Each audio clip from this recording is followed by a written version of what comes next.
আসসালামু আলাইকুম। আজকে খুব গুরুত্বপূর্ণ একটি ভিডিও নিয়ে আমি হাজির হয়েছি।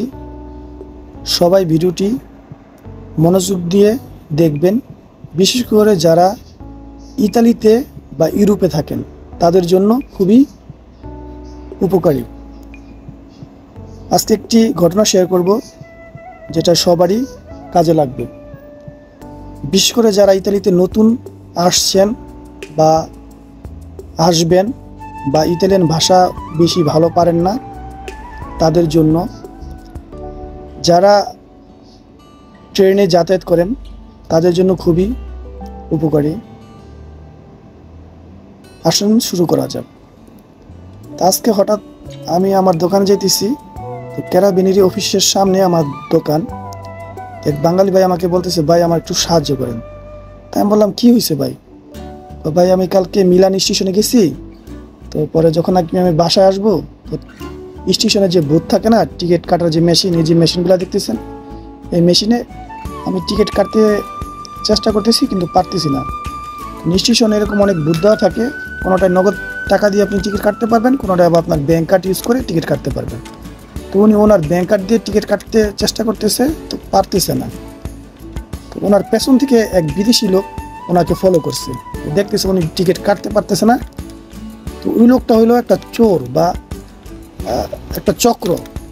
ওরা স্টেশনে এরকম সবাই ফলো করে, যে কারা একটু বোকা বোকা টাইপের, ওরকম লোক ওরা ফলো করে এবং ওদেরকে ওরা টার্গেট করে টাকা পয়সা যেভাবে হোক হাতিয়ে নেয় আর কি। তো ওই লোক দেখতেছে ও টিকিট কাটতে পারতেছে না, ওকে বলতেছে যে আপনাকে আমি টিকিট কাইটা দিই। তো আমাদের বাঙালি ভাই ভাষা বেশি একটা ভালো জানে না, এই জন্য উনি বলছে ঠিক আছে ভাই টিকিট কাইটা দেন।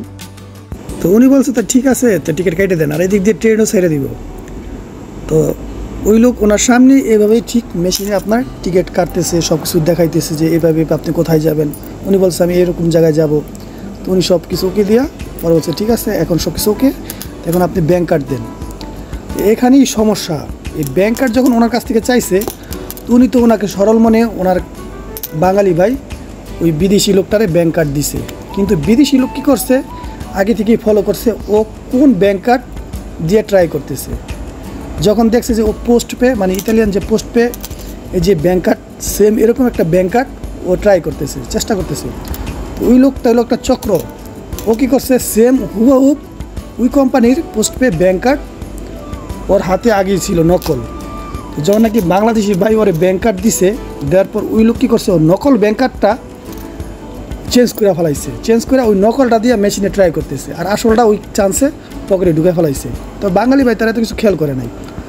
তো ওই লোকটা কী করছে, বিদেশি লোক, ও ওর নকল ব্যাঙ্ক কার্ড দিয়া ট্রাই করতেছে মেশিনে বারবার, কিন্তু কাজ হইতেছে না। তো 3-4বার ট্রাই করার পর যখন কাজ হয় না, তখন বিদেশি লোক আরও যেভাবে হোক বুঝাইছে যে তোর ব্যাঙ্ক কার্ড ভালো না, এটা তো হইব না। তো বিদেশি লোক চলে গেছে, আসল ব্যাঙ্ক কার্ড নিয়ে চলে গেছে, আর নকল ব্যাঙ্ক কার্ড আমার বাংলাদেশের বাইরে দিয়ে গেছে। তো উনি তো ওনার ব্যাঙ্ক কার্ড মনে করে পকেটে ঢুকাইছে ব্যাঙ্ক কার্ড। পরে যেভাবে হোক উনি টিকিট কাইটা পরে মিলান থেকে তাড়াহুড়া করে ট্রেন ওইটা চলে আসছে ওনার শহরে। তো শহরে আসার পর একদিন পরে উনি কী করছে, এই বাঙ্কমাতে গেছে, বাঙ্কমাত পোস্ট অফিসের বুথে উনি টাকা উঠে দিয়ে গেছে কার্ড দিয়া। এখন দেখে কাট মারলেই কার্ড পাঞ্চ করে, মানে ফেরত দিয়ে দেয়, মানে কার্ড কিছুই বলে না কি, কার্ড মানে কার্ড যে মেশিন নেয়ও না, ঢুকাইলেই কার্ডটা ব্যাক করে। তো উনি বলতেছে ব্যাপার কি এমন হইতেছে কেন? পরে চেক করে দেখে যে ওনার কার্ড এটা মানে অরিজিনাল না, 2 নম্বর কার্ড। পরে তো ওনার মাথা নষ্ট, ওনার ব্যাঙ্ক কার্ডের ভিতর 4000 ইউরো ছিল। তো 4000 ইউরোতে প্রায় বাংলা টাকায় 5 লাখ টাকার মতো বর্তমানে, সব টাকা ওই চক্র উঠাই ফেলছে। তো এই জন্য উনি ক্যারাবিনেরি অফিসে গেছে জিডি করতে আর কি।